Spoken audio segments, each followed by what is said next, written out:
बात उस खतरे की जिसको हम शायद भुला चुके थे। इस खतरे का नाम है कोरोना, जो एक बार फिर से रूप बदल करके लौट आया है। हाल ही में कोरोना के नए जो केसेस हैं वो मिलने शुरू हुए हैं और इसके बाद से लगातार कोरोना के केसेस में इजाफा होता नजर आ रहा है और आज कोरोना के केस 4000 के आंकड़े के करीब पहुंच चुके हैं। स्वास्थ्य मंत्रालय के मुताबिक आज सुबह 8 बजे तक देश भर में कोरोना के कितने केसेस पाए गए, जरा इस पर एक नजर डाल लेते हैं। स्वास्थ्य मंत्रालय के मुताबिक इस समय देश में कोरोना के 3976 एक्टिव केसेस हैं और अब तक लगभग 34 लोगों की मौत हो चुकी है।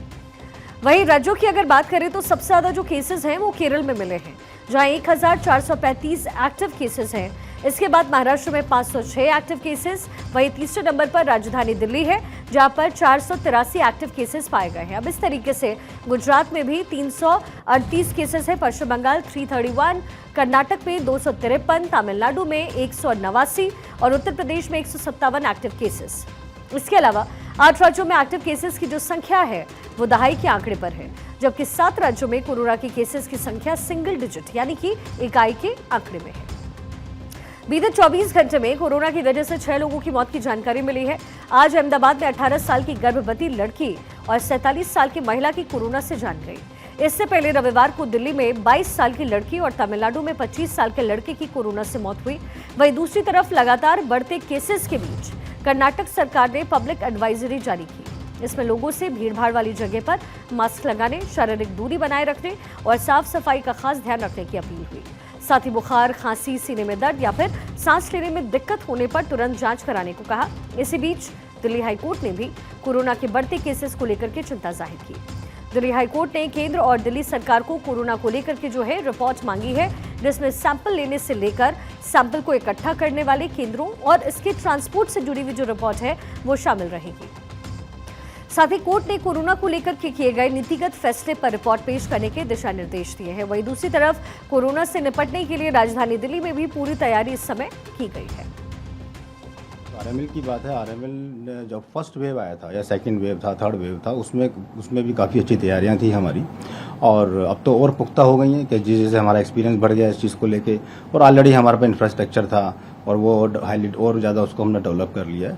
पहले भी हमारे पास ऑक्सीजन प्लांट शुरू से रहा है, जब से कोविड आया था उससे पहले से हमारे पास ऑक्सीजन प्लांट भी है और ऑक्सीजन जनरेटिंग प्लांट है, स्टोरेज भी हमारे पास इनफ उसके अंदर।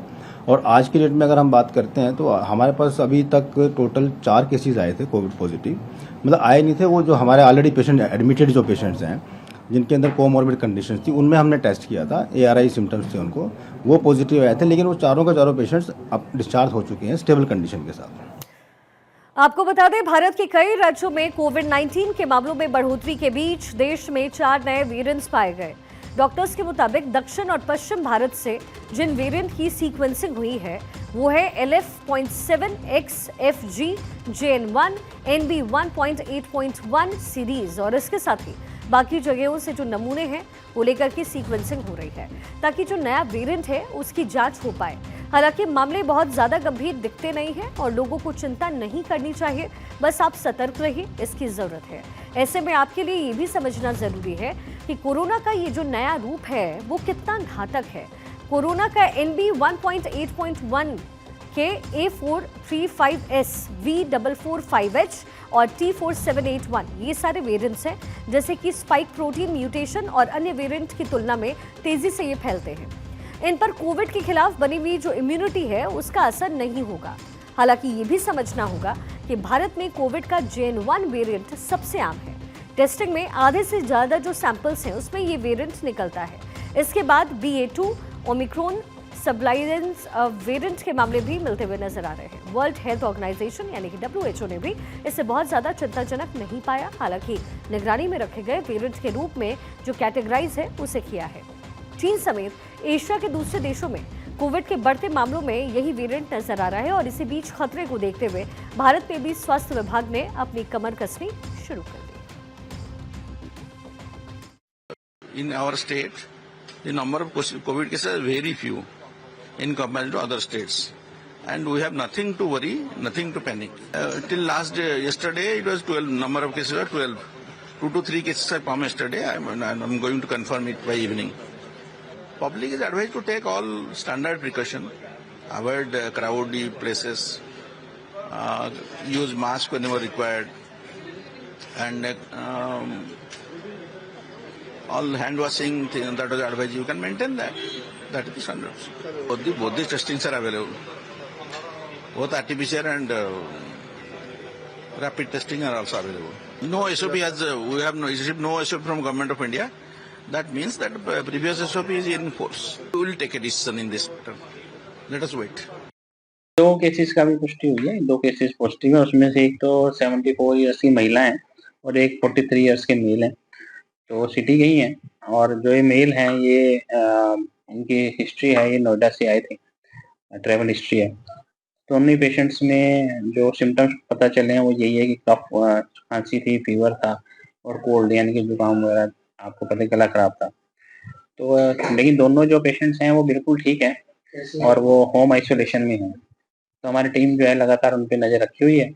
तो जैसे ही इनका जो भी प्रोटोकॉल है, जो भी सरकार के आदेश हैं, जो भी मेडिसिन की ज़रूरत है या मेडिकल प्रोटोकॉल्स हैं, वो उनको दे दिए जाएंगे।